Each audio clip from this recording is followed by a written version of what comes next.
All right, Shabbosai, good evening, a good Erev Shabbos. This is so special and so sweet and so beautiful, Baruch Hashem, to be able to do this together. Maybe we should, all right, we'll think about what we'll do in the future, Amir Hashem, but it is so special, Baruch Hashem, to be here with all of you together. All right, we have enough of that. We got a lot to do today.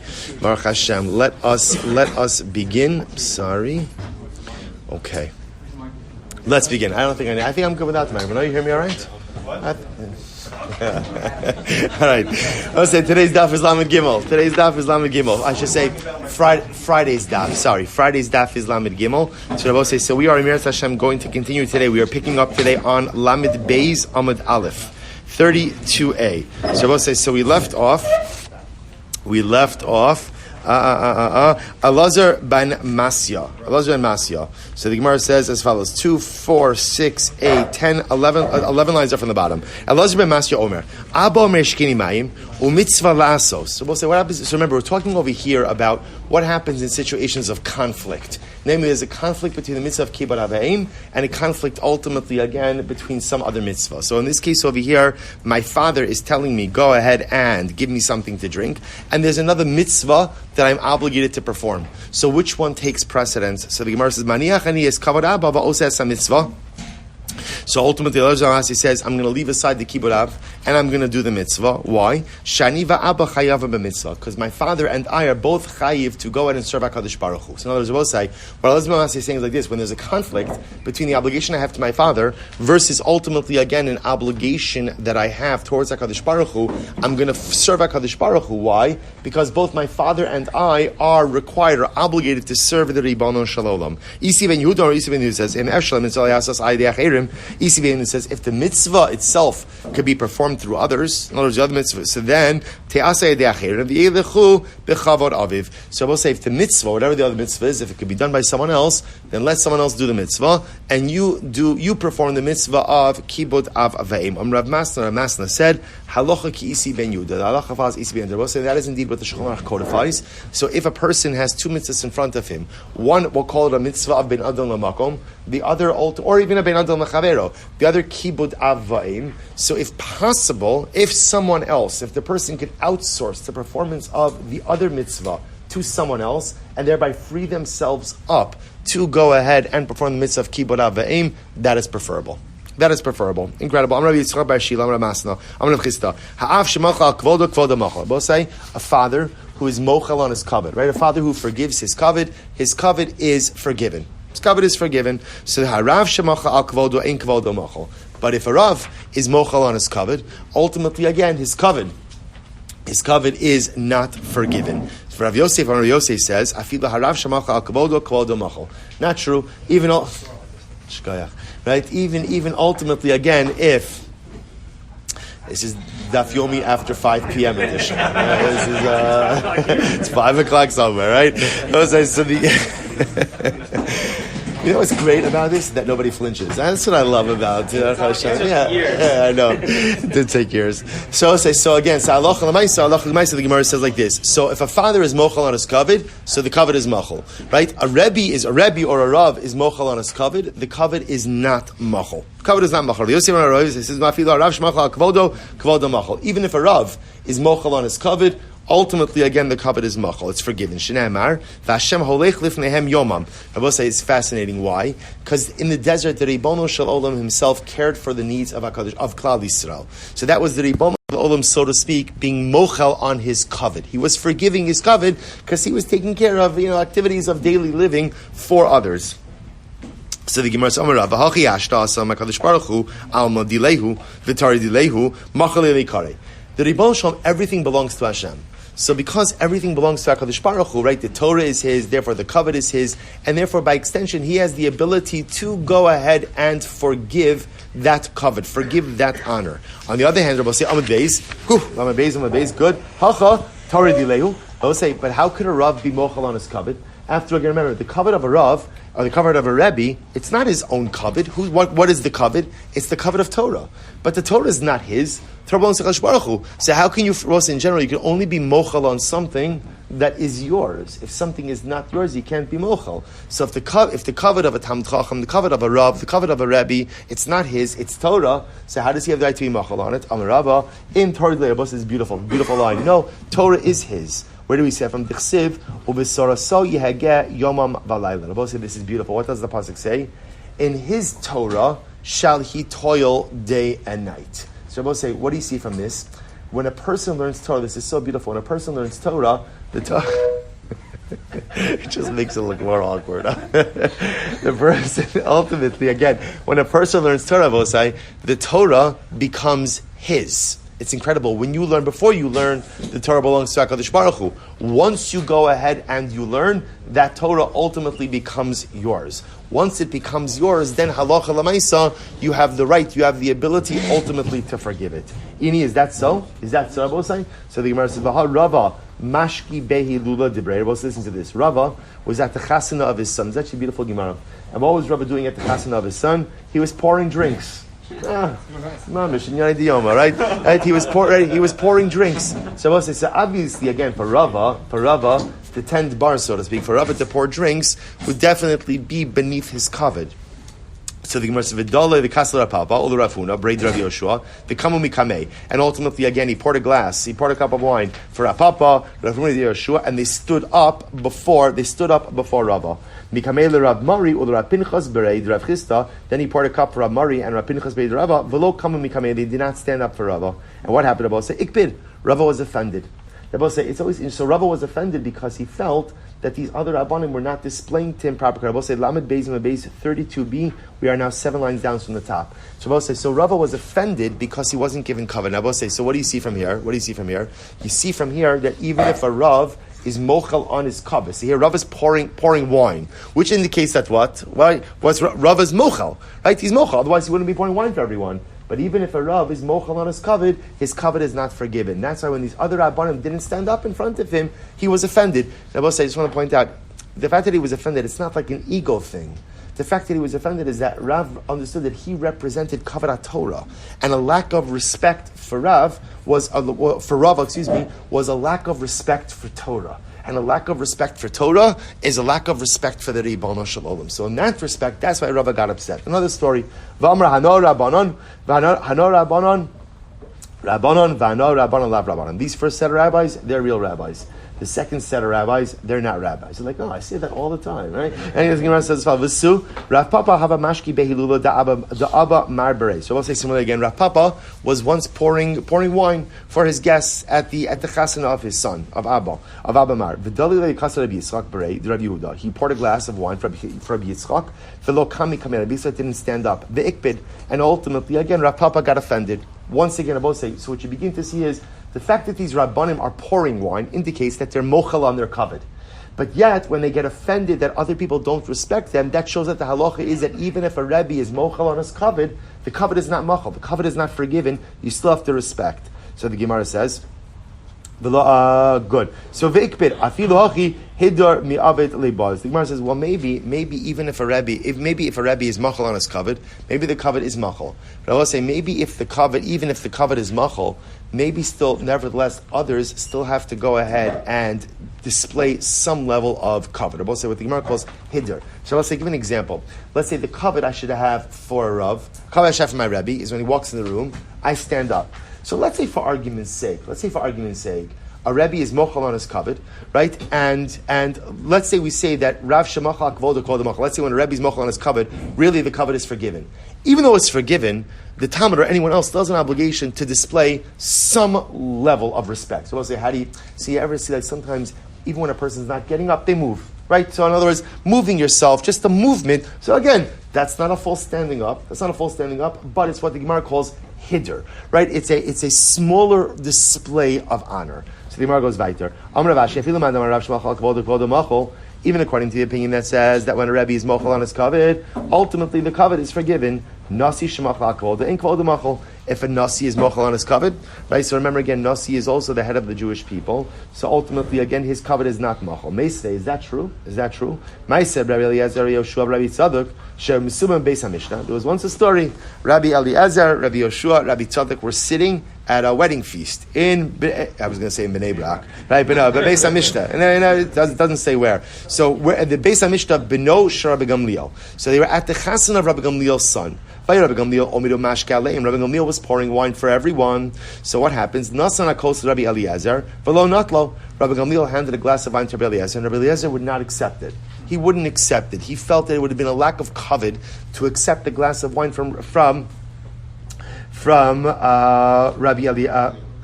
Gamliel. Thank you, Rabbi Gamliel. Rabbi Gamliel gave the glass of wine to Rabbi Yoshua, and Rabbi Yoshua accepted it.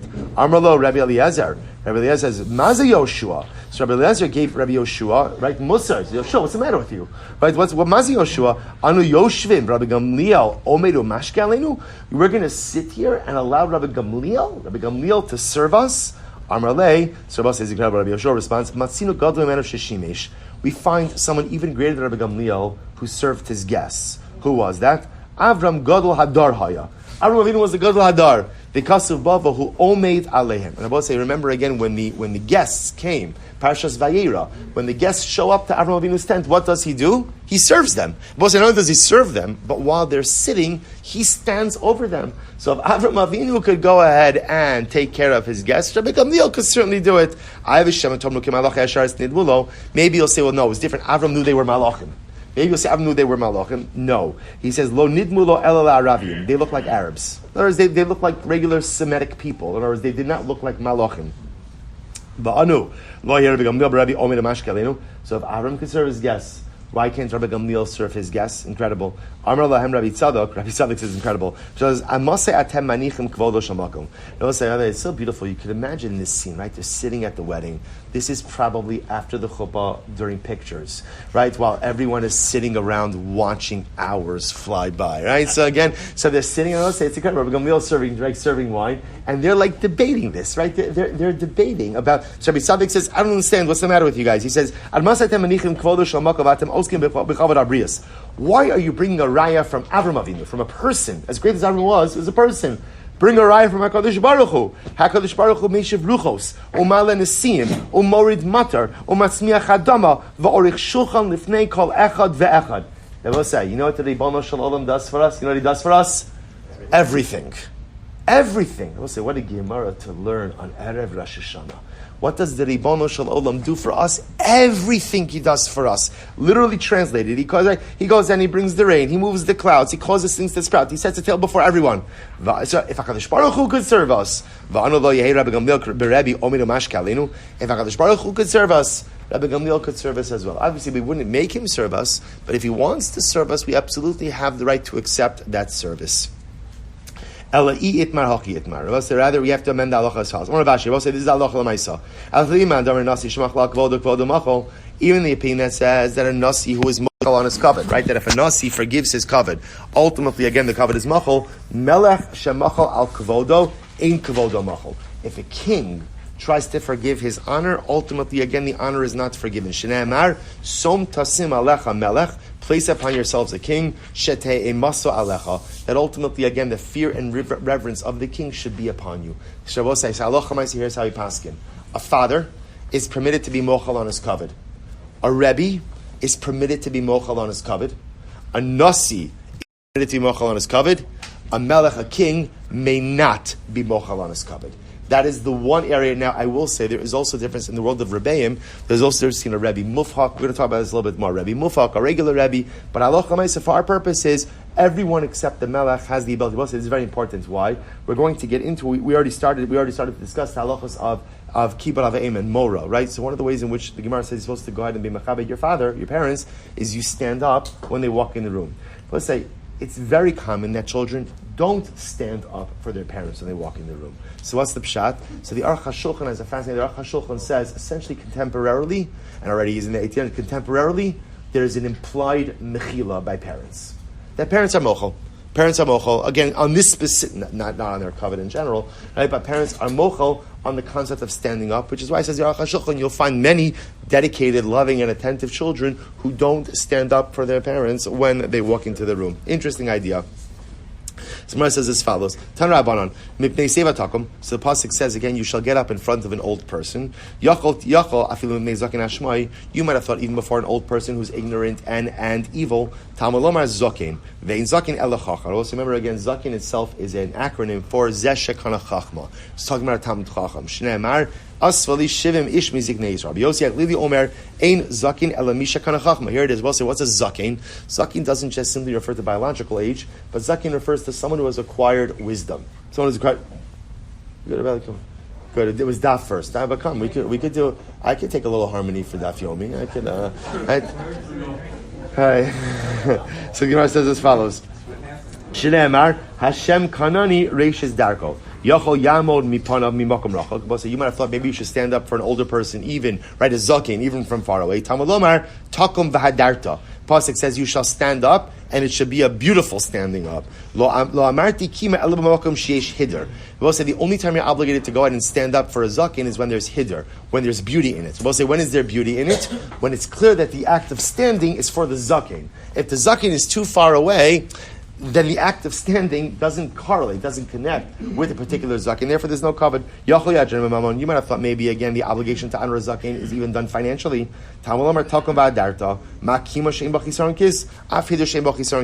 Just like ultimately standing up doesn't cost you any money, so to the way in which you're obligated to honor someone who is old, a zaken, is through non-financial means. But you're not obligated to. I'm sorry. Oh, we're going to talk about that in just a moment. So the Gemara says, we'll say, I might have thought, what if I'm in the bathroom or in the bathhouse and the zaken walks by? Maybe I should stand up over there just like that. So the Gemara says, no. Talmud lomar talking bahadarta.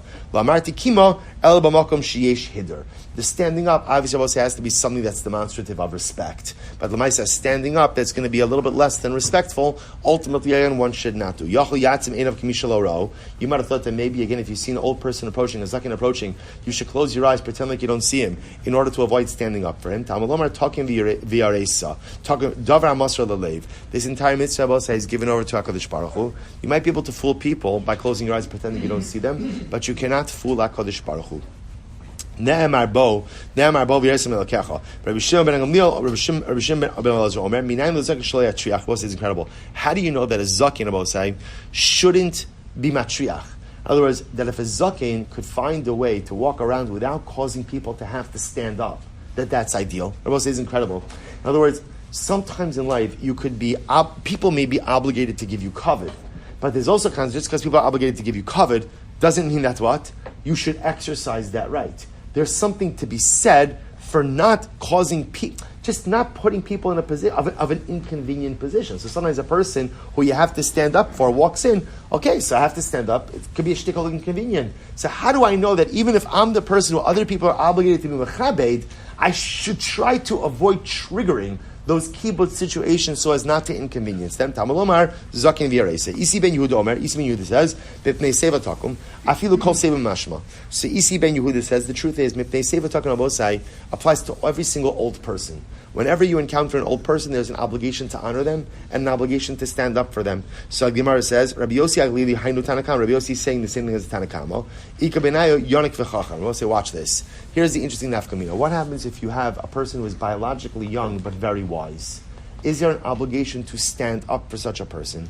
Tanakama savar yonik v'chacham lo. Tanakama holds no. Mipnei seva takum ba'adarta penei zakin. It means you're only obligated to honor someone who's old, but someone who is young, no matter how wise he may be, there's not a mitzvah of kibbut. Rabbi Yosef Lili saraf feeling yonik v'chacham. Rabbi Yosef says no. Even if he's young and wise, in other words, we'll say according to Rabbi Yosef Lili, the concept of seva or zakin for that matter means wisdom. It's not really as much about biological. It's just often in life, advanced biological age and life wisdom tend to go hand in hand. But if you have someone who's young but exceptionally wise, one should be mechabe that person. So that's machlokes Rabbi Yossi and the Tanakamo.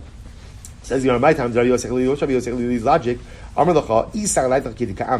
So if ultimately again you're correct, like the Tanakama said, Im kein nichtov rachmanim b'pnei seva zaken takum v'adarta. Why not put seva and zaken together? If the obligation for kibbut is only on someone who's actually elderly, however we're defining elderly, why not put seva and zaken together? Why does the Torah split seva from zaken? To to teach us that there are two different categories. Both say zakin is someone old, or seva someone old, and zakin is someone wise, even if they're young. You're obligated to give cover to both of them. Shmamina hafilu yonach v'chachim. Tanakama mishun debai lemismach zakin v'yareisa. Tanakama says no. The reason why the pasuk is structured that way is because you have to juxtapose zakin and yareisa for the drasha we had before. The Tanakama my taima. What's Tanakama's logic that you don't have to give cover to a young wise person? Today's daf, right? Mipnei seva takum v'hadarta, right? Mipnei seva takum v'hadarta. Takum v'adarta p'nei zakin umedvolo kosav haki. Since the puzzle wasn't written that way, about say 33a, second line down. Shmamina chadhu. See ultimately again that they're really one and the same. That seva and zakin are the same person. Seva and zakin refer to an elderly person who is wise. Or I will say, really what the Gemara is saying is like this. It is assumed that an elderly person is wise. That's the default assumption. Obviously, if you have an elderly person who you know is a Rasha, then you're not obligated to stand up for that person. But an elderly person, by definition, because of their life experience, is automatically considered to be wise, and therefore, Allah L'maisa, there is an obligation for kibbud. So Gemara says, listen to this. It's actually fascinating. So how do we paskin, by the way? So this is actually an interesting machlokas. So everyone will agree that if you have an elderly person, right? Again, whether they're Talmud Chacham or not is irrelevant. You're obligated to give kavod to an elderly person. Why? Because at the end of the day, halacha l'maisa, they're considered zeshek kana chachma, right? What about a young wise person? Rambam and the Shulchan Aruch both paskin. One is obligated to give kavod to such an individual like that. That there is a din of kibbud. We pass like Rabbi Yossi Aglili. That ultimately, again, there's seva and there's zaken. Two different people. Seva is an old person who is wise. Zakin Zeshek Chacham is even a young person who is wise. Incredible. So the Gemara says, Amar Mar, you might have thought that maybe you're obligated to give kavod ultimately again to an older person with money, financial means. So the Gemara says, Talmud Lomar Takum V'adarta, Makima Shein B'chisaron Kis, just like standing up does not have financial cost. Af Hidr Shein B'chisaron Kis. So Rabbi say in the case of Hidr of honor is also when there is no loss of money. The Kima Lasa B'chisaron Kis. So I'll say, but one second, standing up doesn't always come without a financial loss. After all, Milo Askinan de Kanakiv Maganisa, Adahachi Vahachi Kami Kame, Ubatim Malachto. Well, say just to give you like a contemporary example of this, let's say a guy is a jeweler and he deals with fine gems. So I'll say, you know how it is, like when you're dealing with those fine gems, you get in your zone, right? And you have your particular finger dexterity lined up. If you have to stop and put everything down and then stand up, that's a loss of money. That's a loss of money. That's a potential loss of income. To which the Gemara says, Ella Akish Kimala Hidr. We compare standing up to Hidr, Ma Hidr, Shein Bo Bittel, just like Abba say Hidr, ultimately there's no Bittel, Af Kima Shein Bo Bittel. So to again Abba say, this is very important. If the only way that I could honor an elderly person is by standing up in a way that is going to cost me money, right, financial loss, I'm not obligated to do that. The only time there's an obligation to go ahead and honor is when I could do so without a financial loss. Incredible. So the Gemara says, good. Makim Sheva Chazar Kis Av Hidush Shema Chazar Kis. Mikan Amru Ein Ba'ali Umnios Rishayin Lamam Neit Hamid Chacham B'Shah She'oskim Malachtam. Both say this is the is incredible. Workmen. Yeah, workmen. Laborers. Ba'ali Umnios, right? Tradesmen. Workers, craftsmen.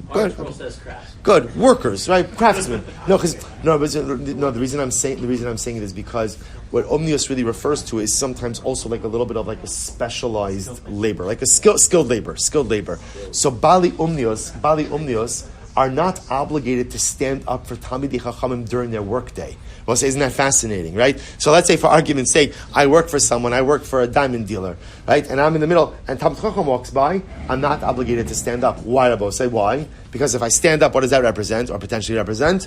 A loss of income. Obviously, if I'm on a lunch break, okay, that's something different. But Lamais, if it represents a loss of income, one is not obligated to do so. Is that true? V'lo? V'atanan, kol bali omnius omdim mipneihem shalom b'shlomim v'ormulahem. But we'll say, one second, this is incredible Mishnah by Bikurim. By Bikurim, the halacha is that when they would bring the Bikurim to Yerushalayim, everybody would shut their stores, right? And all the craftsmen, right, would stop working, and they would come, and they would speak to the people bringing the Bikurim, and they would say to them, Bro says, so beautiful, first wide line, Achinu anshe makom ploni, Chevra, who's coming from so-and-so place, because remember, people would bring bikurim from different regions at different times. So everybody would shut down their work, and they would go out and greet all the people bringing bikurim. They give them a shalom aleichem. So now again, so you see from here, to greet the bikurim bringers, they would stop working. So if you're stopping to greet the bikurim bringers, then the pashtos, then what? You should stop to go ahead and give kavod to a Talmud Chacham. Rabbi Yochanan says, no. It was dafka for the people who brought bikurim, that they would stop their work and stand up. But ultimately, again, for Talmidei Chachamim, they would not. Why Rabbi says is incredible. Rabbi Yossi, Barabin, Bo Urei Kama Chaviva Mitzvah B'Shaita. Both say you can see from here how special a mitzvah is when it is performed at its appointed time. I will say this is the power of a mitzvah. Sometimes a mitzvah has greater power than a Talmud Chacham. Okay, so if you're a worker, you cannot go ahead and stand up in the middle of your work to give kavod to a Talmud Chacham. But when they bring the bikurim, out of kavod for the mitzvah, that you could stop your work. Furthermore, the Gemara says, "V'dol moshani hasam de'imkein at machshin lasalavo." But I'll say there's actually another interesting idea over here, which is as follows: that there was a concern that if they wouldn't shut the stores to greet the mevi'ei bikurim, we'll say what could happen? You have these guys schlepping from all over Eretz Yisrael to bring their bikurim. So can you imagine? You come to Yerushalayim and what? And no one greets you. We'll say, how is that going to make you feel about your journey? How is it going to make you feel? Like it was a waste. I'm not doing this again.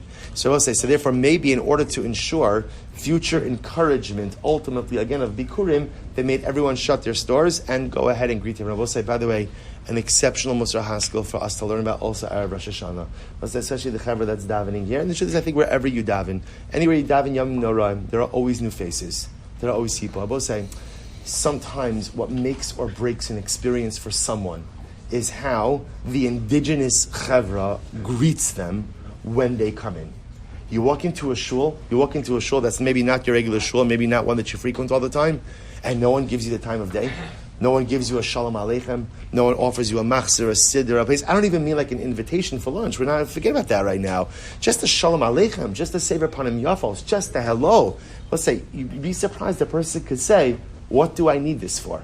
This is by bikurim, which is a mitzvah d'oraisa. Hashem tells you to bring your bikurim. And yet we're still concerned that if the chevra doesn't get the right greeting in Yerushalayim, what's going to happen? They're not going to come back again. Alachas kama v'kama. Person walks into shul, will say how careful we have to be to make sure to be makabel kol adam b'sever panim yafos. Everyone with a smile, everyone with a shalom aleichem, everyone with a hello. Semar goes weiter. Amar yochel yamam me panim beisak. He say beisamecha is an interesting one. We'll say, so let's say I would have thought if I'm in the bathroom or I'm in the bathhouse and a zakin walks in, maybe I should stand up and give him kavod. To which the Gemara says, don't do that. Right? Velo. The Gemara says, really? I don't do that. Rabbi Chia, listen to this, some stories over here. All right, keep it together. So the Gemara says as follows. What about the following story? Rabbi Chia, Havi Yosef Be, whatever talking is going on here on the sidelines, shut it down now, right? Shut it down now. It's not good. I know it's not going to be good, right? So the Gemara says as follows. Whatever Rashi you're giving to this, leave the Perushim to me. I will tell you all the Perushim you need to know. So the Gemara says as follows. So at one time, Rabbi Chia was sitting in the bathhouse, and who walked by? Rabbi Shimon bar Rabbi. Rabbi Chia didn't get up, right? And Rabbi Shimon got upset.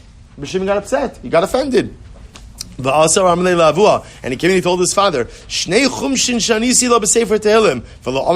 I taught this guy, Rabbi Shimon says, I taught this guy, Rabbi Chia, 2/5 of Sefer Tehillim, and he doesn't stand up for me in the bathhouse? A chutzpah. Visu, bar kafra, v'amri Rabbi Shmuel bar Rabbi Yossi, havi Yosef be'masusa. We'll say other, so we'll just go with Rabbi Shmuel. Rabbi Shmuel was sitting in the bathhouse. All the others, Rabbi Shimon bar Rabbi came in, v'lo kami kameh, and Rabbi Shmuel didn't get up. Ve'ikbir. And ultimately, again, Rabbi Shimon got very upset. He was very offended. And he went and he told his father, Shnei shlishi shlish, 1/9 of Torah's Kohanim I taught him for the Amad Mipana. In other words, I taught him significant Torah. And ultimately, again, he doesn't stand up. So what do you see from these stories? That apparently you are obligated to stand up even in the bathhouse. V'amarlo, he responded, Shema bahen yoshevu maharer. So we'll say this is very interesting. So his father responded to him, well, listen, maybe the reason Rabbi Shmuel didn't get up is because maybe he was engrossed in thought, maybe about the very Torah that you had taught him. the very Torah that you had taught him. So I will say a really interesting and profound idea. I will say, so first of all, there's a tremendous Musar Haskell in this in general, which is, that sometimes what ends up happening in life is somebody does something and we automatically judge them. We judge them. And we're able to go ahead and size up the entirety of what it is that they're doing and why they're doing it. And I will say, what the amazing part is? Sometimes, I don't know or maybe often, we're wrong. Sometimes the intentions that we ascribe to people's actions are in fact fundamentally incorrect. And that is why in life it is so important to avoid judging the other. Because more often than not, you can never get into someone's head. You can never get into someone's heart. And so often we don't know why people do the things that they do. So the Gemara goes weiter. The Gemara says, Time but the Halav hachi lo. Now we'll say again, but it seems from all of these stories that Lamaisa, there is an obligation to go ahead and stand up, even in the bathhouse. So kasha, lo kasha, to which the Gemara says, lo kasha, ha b'batei gavai, ha b'batei barai. We'll say there are two different parts of the bathhouse. Everyone knows this, right? There's the inner chambers of the bathhouse, the outer chambers of the bathhouse. The inner chambers of the bathhouse, you are unclothed. When you are unclothed, don't stand up for anyone, right? It's also a good lesson at Rosh Hashanah, the mikvah, right? I'm just saying, don't stand up for anyone, right? Do what you have to do, get in and get out, right? That's it. On the outer chamber, everybody's clothed. In the outer chamber, I guess that was like the chill spot, in Talmudic times also. You go to the outer place of the bathhouse.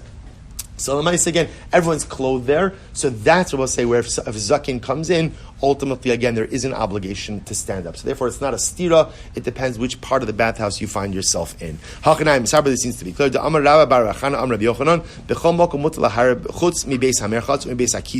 So we'll say, so again we also learn this, that one is not permitted to go ahead and think about Torah in the Beis HaMerchatz, the bathhouse, or in a bathroom, to which the Gemara says, Shaindy. Maybe the difference over here we'll say could very well be, I think this froze. Yeah. It's internet? Okay. All right, so ultimately, perhaps onsei shani, perhaps halacha l'maisa, when there is an ones, when there is some extenuating circumstance, perhaps ultimately, again, it's different. Yachol yatzim inav kamishal oro. I'll say, I'm going to flip that halacha l'maisa. Maybe you could close your eyes and pretend like you don't see the zaken. To which the Gemara says, Yachol yatzim inav kamishal oro, ata b'rishiyaskinan.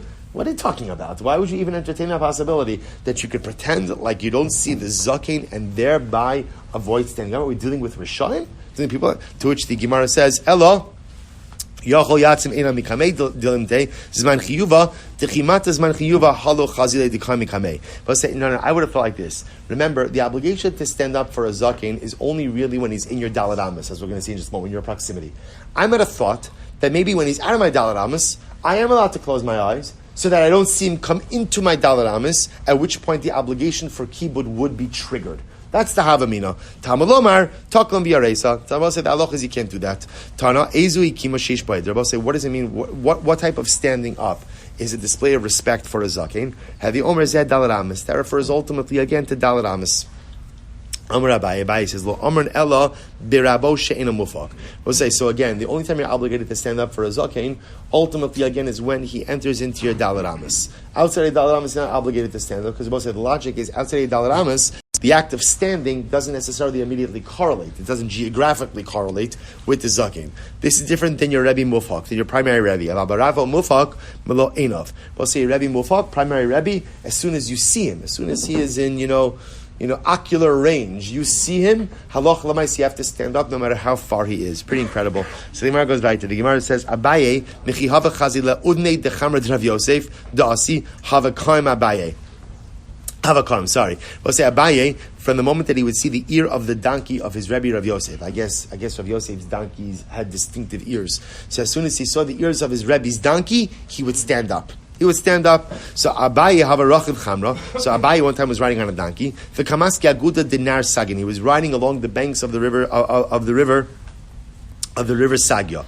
Yasir Ramshashi of Rabbanon beidach gisa. So Ramshashi and other Rabbanon were sitting on the other side of the river. For lo kami kameh, they were able to see Abaye. Abaye was their Rebbe, yet they didn't stand up. Amar Lahu, Abaye says to him, Valav Rabba Mufakana, am I not your Rebbe Mufak? Why are you not standing up? Amrulei lavadait. And they said, we're so sorry, we were preoccupied with our learning. I will say two incredible lessons here. Once again, same lesson as we saw before. don't assume you understand people's intentions, and don't assume you understand why people do the things that they do, because so often what looks sinister, or what looks negative, or what looks as a slight, is very often nothing more than a simple oversight. What you also see over here is the obligation of a Rebbe.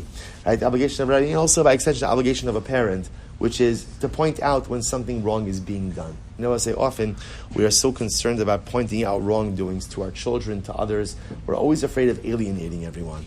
Right? But the truth is, what makes a Rebbe is that he's able to tell you that you're doing something wrong. Just like what makes a parent is that he's able to tell you doing something wrong. What makes a friend is that he's able to tell you you're doing something wrong. And if any relationship, you're too scared to do that, either it's not a real friendship, it's not a real Rebbe, or it's a shirking of parental responsibility. An incredible yesod. The Gemara goes weiter. Rabbi Shimon Elazar Omer,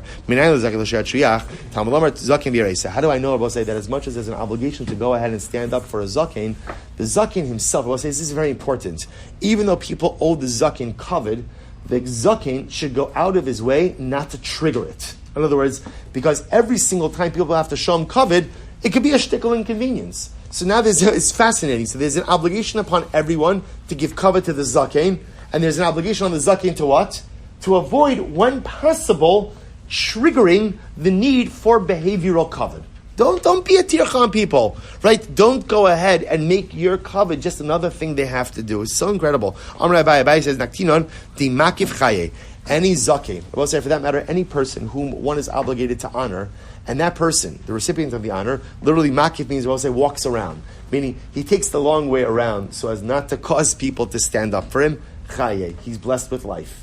He's blessed with life. In other words, if you're makbid on the covet of other people, and you're makbid not to inconvenience other people, thereby adding back moments to their life, the reward ultimately is Hashem Baruch Hu rewards you with more life. Abaye makif. Abaye used to walk around so as to avoid causing people to stand up for him. Rabbi Zera makif. Rabbi Zera also did the same. Ravina Havi Yosef Kamed Rabbi Yirmiyah. Rabbi Difti. Ravina was sitting in front of Rabbi Yirmiyah from Difti. Chalafu Gavra Kamei V'lo Michsi Reishei. There was a guy who walked before Rabbi Yirmiyah without a head covering. Amar Kama Chatzif Ha Gavra. So Rabbi Yirmiyah said, "What a chutzpah! The guy walks in front of me without a head covering. What a chutzpah that is." So ultimately, you're going to both say, so Ravina said to Rabbi Yirmiyah, maybe this guy's from Masa Mechasya. Masa Mechasya had a lot of Talmidei Chachamim. So Talmidei Chachamim were like the regular folk.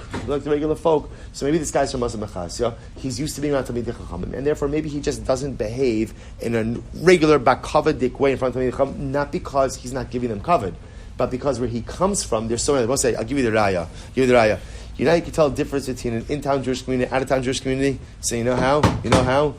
Do people say good Shabbos to each other? Right? So I had this conversation with someone. I was for Shabbos somewhere, and I was walking with someone, and no one said good Shabbos. And this person said, so rude. I said, first of all, Plony, who may or may not be related to me, I said, Plony, don't talk about Jews that way. Don't call Jews rude. Don't call Jews anything. Jews are b'nei malachim. Jews are beautiful. Jews are fantastic. Jews are magnificent. They're not rude. When you live in a place where there are Jews everywhere, right?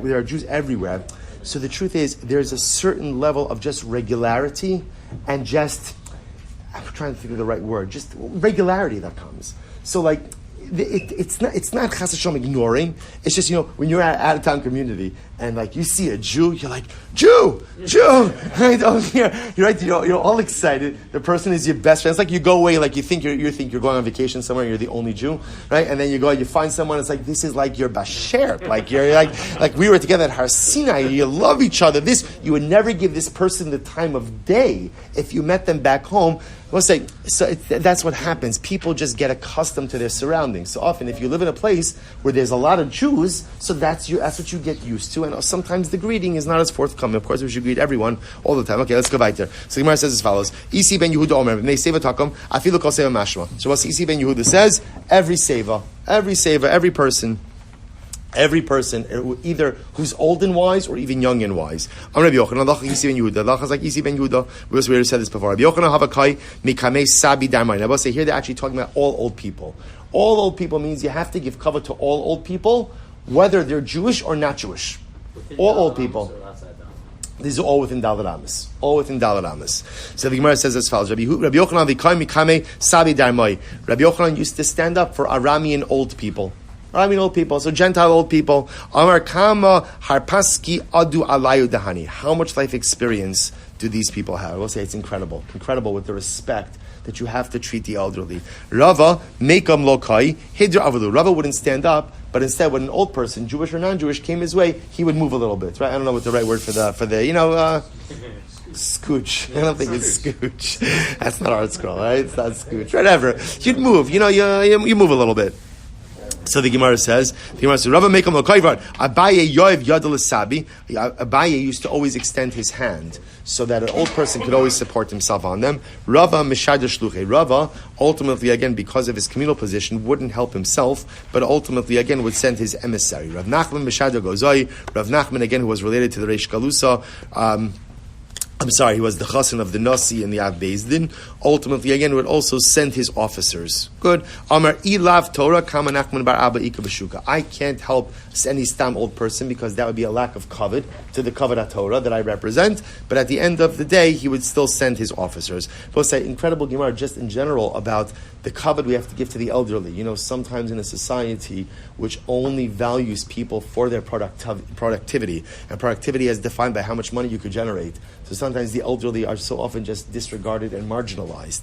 But yet again, you see an older person and will say, how much life? Again, look how does Chash Baruch Hu look at an old person? You're a zaken. You're a zeshkan chachma. Maybe you never opened the sefer in your life. Maybe not, but you lived life.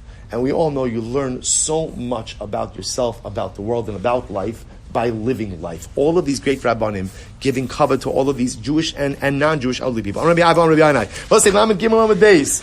Look at that. Ain't Talmud Chacham. Okay, stop it. Right, I got it. Ain't Talmud Chacham Rashi Lama Mnei Rabo El Shachar Za'arbis. A Talmud Chacham is only permitted to get up for his Rebbe twice a day. Stand up for his Rebbe twice a day, once in the morning, once in the evening. Why? Kadesh Lo Yehei Kavodo Merubah Mikvod Shamayim. Because we'll say, since we get up twice for HaKadosh Baruch Hu a day, in other words, once for Shmona Esrei in the morning, and then it's linking Mincha Ma'ariv together in the evening, so you get up for HaKadosh Baruch Hu twice a day, you shouldn't get up for your Rebbe any more than you get up for HaKadosh Baruch Hu. Is that true? Meisvei. Rabbi Shmuel, how do we know that a zaken? What did we just say before? A zaken should not cause people to stand up, right? He shouldn't be matriach people. Talmud Lomar zaken v'yareisa. So now watch this. Vi amrit shachris va'arvis bilbat amaylo nitrach. So I don't understand. If at the end of the day, there's only is an obligation to stand up for your Rebbe in the morning and the evening, so then why does the Rebbe have to diminish? Why does he have to avoid the tircha? They're obligated to stand up for him anyway, at least twice a day. Okay, so maybe more than twice a day you shouldn't be matriach, but twice a day you could be matriach. Ela lav kuliyoma. Rather, about say it must be that Allah Lamaisa, you have to stand up for your Rebbe at all times. At all times. Right? No matter how many times during the day you have to stand up, you have to stand up. To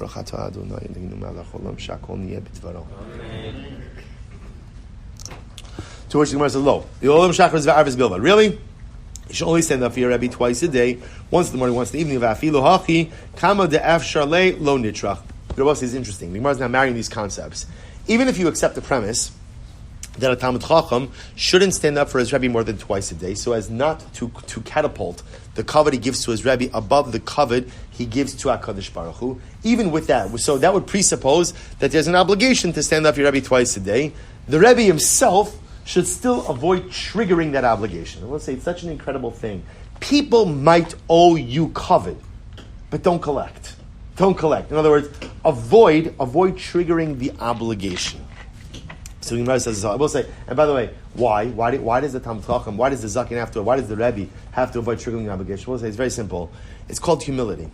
Right? Again, I will say we're all people, and when people give you kavod, and people give you sustained kavod, it's hard for these kind of things not to go to your head. Chazal wanted the Talmud Chacham, wanted everyone to remain humble. So it tells the Talmud Chacham, okay, people are obligated to stand up for you, that's great. You don't have to trigger the obligation. You don't have to trigger it. Let's go right. Remember, Lazar, call Talmud Chacham shein omnei Rabbo nikra Rasha. Any Talmud Chacham who doesn't stand up for his own Rebbe. So you're talking about a guy who himself is a Talmud Chacham, but he has a Rebbe. So any Talmud Chacham who doesn't stand up for his Rebbe is called a Rasha. Ve'eno ma'arich yamim. He does not enjoy longevity. V'talmudu mishtachach, and he forgets his learning. Shene Amar, v'tov lo yeh l'rasha v'lo yarich yom kisel ha'sharineni yorei melefnei Elokim Mora zu ini odea mao. I don't know what this mora is. Kishu omer v'yaresim elokecha hare mora zu kimo. So the mora, the reverence we're talking about over here, ultimately again is the reverence expressed by standing up. Maybe he's talking about the fear associated by not charging interest or by having proper weights. Rabbi Lazar, penei, or panai, gamar. He makes Zecharya Shabbos. So this is incredible Gemara. So Talmud Chacham still has to make sure to go ahead and honor his Rebbe. And if he doesn't, again, he loses, right? He could die prematurely. He forgets his learning. Again, it's a very simple cheshbon. If a Talmud Chacham forgets to respect his Rebbe, it means that his learning has gone to his head.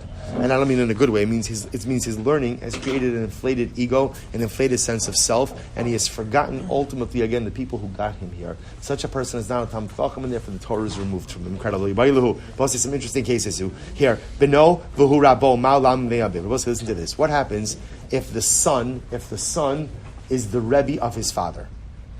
So you could have a father who maybe didn't have an education. Baruch Hashem, he gave his son an education. Now the son becomes the father's Rebbe. So I'll say, so what's the shaila? So mahu lamo mivnei aviv. Ultimately, again, is the son obligated to stand up for his father? So in this case, again, the son is the son, but he's also the Rebbe. So is the son obligated to stand up for his good kasha? So Tashma, Aviv. So Tashma, Damar le Shmuel Rabbi Yehuda. So Shmuel said to Rabbi Yehuda, we actually quoted this Gemara in yesterday's, I got confused, in yesterday's daf, which was this morning. Okay, right? So he quoted this morning, right? We'll say this was a sugya about how you're not supposed to tell your father that he's wrong. Right? If your father says something wrong, you shouldn't say you're wrong, but rather, again, a son should say, Father, there's a pasuk in the Torah that says like this. Right? So the Gemara says as follows. So Shmuel said, Rabbi Yehuda, Shinina, kum mekamei avucha. Shmuel said to Rabbi Yehuda, sharp one, stand up before your father. So Rabbi Yehuda's father was Rabbi Cheskel. Rabbi Yehuda, listen to this, the son, Rabbi Yehuda, was his father's Rebbe. He taught his father the majority of Torah. And yet you see Shmuel is telling Yehuda, Rabbi Yehuda, stand up for your father. So you see from here what? That even if the son is the Rebbe to his father, the son is still obligated to give cover to his father. So the Gemara says, Shani Rabbi Cheskel the Baal Maisim hava. Rabbi Cheskel was different. His father was different, I will say, because he was a Baal Maisim. He might have not been a Talmud Chacham, I will say, but he was a man who engaged in great deeds. And everyone saw him as a Baal Maisim. I will say, isn't that incredible?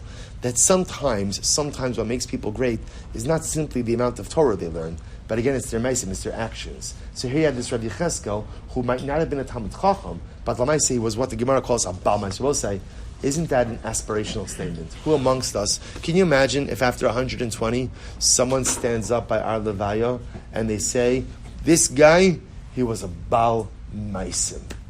He was an actional Yid. He did things. He accomplished things. He didn't just talk, he did. What a shvach, what a compliment, what an accomplishment. So the Gemara goes, right, Dafilu Mar Shmuel nami kami kame. Mar Shmuel also used to stand in front of Rabbi Cheskel. Ella mai kamerle. So then what was Shmuel saying to Rabbi Yehuda? Hachi kamerle, zinin dasi me'achorai, kum'at mikame v'lo seichosh li'ikar edidi. So I will say what Shmuel was saying to Rabbi Yehuda was as follows. Sometimes you're going to be with me, and maybe your father is going to walk by. Even if your father walks by when you are with me, halacha l'maisa, make sure to go ahead and still stand up for your father. In other words, I will say, what is that referring to? We're going to see there's another halacha. The halacha is that when you're in the presence of your Rebbe, one is not supposed to give kavod to someone else. Because giving kavod to someone else in the presence of my Rebbe is a slight to the Rebbe. Shmuel was saying to Rabbi Yehuda, if you're with me and your father walks by, stand up. Stand up, give him kavod. Give him kavod. Good. Beno v'hu rabo ma'u avim mipanav. Okay, well, here's the reverse question. Same case. The son is the father's Rebbe. The son is the father's Rebbe. So we'll say, what's happening over here? The son is the father's Rebbe, and now the shaila is the father obligated to stand up for his son? So we just established that even if the son is the father's Rebbe, the son still has to stand up for his father. But does the father have to stand up for his son, who is also his Rebbe? So Tashma Dara Yeshua Levi, Ani Eini Kedai Lamo Mipnei B'ni, Ela Mishum Kavod Beis Nasi. So Yeshua ben Levi said, I wouldn't normally have to stand up in front of my son, except that halacha l'maisa, he is part of the Nasi's household, and that's why I go ahead and stand up. Taima da'an rabbe. The reason is because I am my son's Rebbe. Ha'ihu Rabbi, but if he were my Rabbi, if he were my Rebbe, ka'imna kameh, I would have stand up before him. Hachikam is what it means to say. Ani eini kedai la'amod mipnei b'ni. We'll say first white line, right? Mipnei b'ni v'afilu hu Rabbi, daha ana avua. No, we'll say what he was saying was like this. I don't have to stand. Mr. Zwani, we're starting in just a few moments. Chassidus is good. You're in the right place. You're in the right place. So let's say, good, you're in the right place. So let's say, so listen to this. What he was saying was as follows. I don't have to stand up for my son. You don't have to stand up for my son, Rabbi. You know why? Because I'm his father. Even if he's my Rebbe, I'm still his father. And as his father, I am not obligated. A father is never obligated to stand up for his son, even if the son is the Rebbe for his father. Incredible. The Gemara says, "Ela mishum kvod beis nasi." The only difference also over here is Rabbi Shmuel Silber said, "My son married into the Nasi's family." So now my son represents the Nasi's family. As such, I stand up for him, not out of kavod for him, but ultimately again out of kavod for the Nasi. Say, Rabbi, what we have over here is as follows: if you have a father-son relationship and the son is the Rebbe for the father, we'll say, by the way, well, how beautiful that must be, right? If a person is able to raise a son who's able to become his Rebbe, that's like the pinnacle of parental accomplishment. So, right, the son is the father's Rebbe. So, Allah Chalamaysa, again, son is still obligated to stand up for his father. Father is not obligated to stand up for his son. Incredible. So, we'll say, so now this is an interesting shaila. This is interesting. We'll say, so here's what we've established. The person has to stand up for the Rebbe. Right? We'll say, let's go through this. When do you have to stand up for the Rebbe? When do you have to stand up? When? Daled Amos, unless of course it's Rabbi Mufhak. If it's your primary Rebbe, then when? As soon as you see him. You see the ears of his donkey, you stand up, right? So let's say, so let me say again, so now what about the following situation? What happens if my Rebbe is riding by? You know, he's on a wagon, or contemporarily he's in a car. So he passes by, am I obligated to stand up if he's not stationary? He's Rachov, so he's riding by. Is there an obligation of Kima to stand up if he's riding by? So Olo, Rabbi Abai says, Tashma, Tame Yoshev Tachas Ha'ilan, Vitar Omeid. So we'll say again, this is a halach of tzaras. Somebody with tzaras has the ability to convey tumah through an ohel. But I will say there is a unique halach of tzaras which says like this: the only way that a mitzora could convey tumah to someone else, ultimately through an ohel, is how? Is if the mitzora is sitting. Xeris HaKasav, Rashi goes through the whole limud. Only if the mitzora is sitting does he convey tumah to someone else underneath the ohel. So watch this. So Yoshev Tachas Ha'ilan. I'm sorry. So the Gemara says as follows: Tamei Yoshe Tachas. So if the Mitzora is sitting under a tree, Vitar Omeid, and the person whose tar is standing, Tamei. The person whose tar becomes Tamei. Because again, it doesn't matter if the tar guy is sitting or standing, as long as the Mitzora is sitting, he conveys Tumas Ohel. Omeid Tachas Ha'ilan, right? But if the Mitzora is standing underneath the tree, Vitar Yoshe, but the guy whose tar is sitting, tar, ultimately again, the guy who is tar remains tar. Vim Yashav Hatamei, Hatar Tamei. Once the Mitzora sits down underneath, let's say the tree canopy or in the ohel, once he sits down, ultimately again, the tar person becomes tamei. V'chein be'even hamenugas. And ultimately, we'll say the same thing is what happens if you bring a stone that has saras on it. So a stone that has saras could also convey tumah through an ohel, but once again, only if the stone is at rest. Right? So how is a stone at rest? That the person who's holding it is sitting down.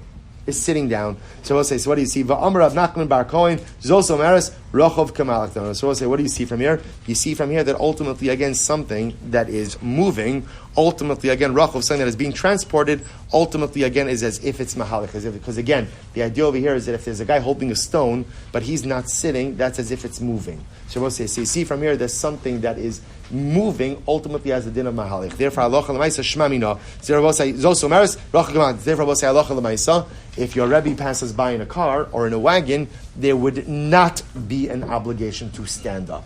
The only obligation to stand up, ultimately, again, is when the Rebbe is quote-unquote stationary. Now, stationary doesn't have to mean he's standing still in the Daled Amos, but he's physically present. If he's just riding through, there is no obligation, ultimately, again, of kibud. Mahu lamo me sefer Torah. But say, is there an obligation to stand up for a sefer Torah? Rabbi Chilkiah, Rabbi Simon, Rabbi Lazar, Amri Kavachomer, mipnei lomdeha omdim mipaneh lo kol shekain. But say, if you have to stand up for Talmidei Chachamim, then what? Of course, you have to stand up for a Sefer Torah itself. Incredible. Rabbi Yaakov Bar Zabdi, Hava Yasvi. So we'll say Rabbi Yaakov Bar Zabdi were sitting. Chalif va'azar Rabbi Shimon Bar Abba. Rabbi Shimon Bar Abba passed by and they stood up. The Rabbanim stood up. Amar Lahu. So again, Rabbi Shimon said, "Don't stand up for me." Chada the asun chachimi va'ana chaver. First of all, you're greater Talmidei Chacham than I am. You're Talmidei and I'm just a chaver. I will say there are different gradations of Talmidei Chachamim. So a Talmid Chacham is the highest level. Under a Talmid Chacham is a chaver. So ultimately, again, Rabbi Shimon said, I'm only a chaver. You're a Talmidei Chachamim. Furthermore, va'od klum Torah omendes mipnei lomdea. Furthermore, again, I will say a Torah doesn't stand up before those who learn it. So this is actually very beautiful. What Rabbi Shimon was saying is like this: when a person learns Torah, I will say they become Torah. Isn't this beautiful? When you learn Torah, you're not just simply learning. When you learn Torah, you become Torah. Rabbi Shimon says, you guys are learning. Because you're learning, you're a Sefer Torah. I'm someone who learns Torah. The Torah doesn't stand up for those who learn it. Savalak Rabbi Lazar, Dam Rabbi Lazar, Ein Talmud Chacham Rashay Lamo Mifnei Rabo, B'Shasha Osek Batorah. Ultimately, again, so again, Rabbi Lazar said, a Talmud Chacham should not stand up before his Rebbe at a time that he's learning. When a Talmud Chacham is learning, right, when he's learning, he is Torah. So once he is Torah, he should not stand up before his Rebbe. Layet Allah Abai. Abai cursed this ruling. Abai said that is not correct. A Talmud Chacham should always stand up for his Rebbe, even when he's learning. I will say, what's the pshat over there? Because Abai is of the opinion, Derech Eretz Kadma La Torah. Even if you are learning, and you become part of Torah, Derech Eretz Kadma La Torah. Proper interpersonal conduct, proper kavod, proper Derech Eretz takes precedence over everything. And I will say, we will stop here for today. That's far enough down. I would say tremendous hashikach. It was such a zechus Baruch Hashem to be able to learn with all of you. Again, everyone is invited to stay for the Chassidus Shir, which is going to begin in Eretz Hashem in just a few moments. I will say tremendous. Thank you for accommodating the schedule. Eretz Hashem, looking forward to learning with everyone tomorrow. So there's no shir tomorrow morning. Slichas begin at 6:10 a.m. 6:10 a.m. I will say shkoyach.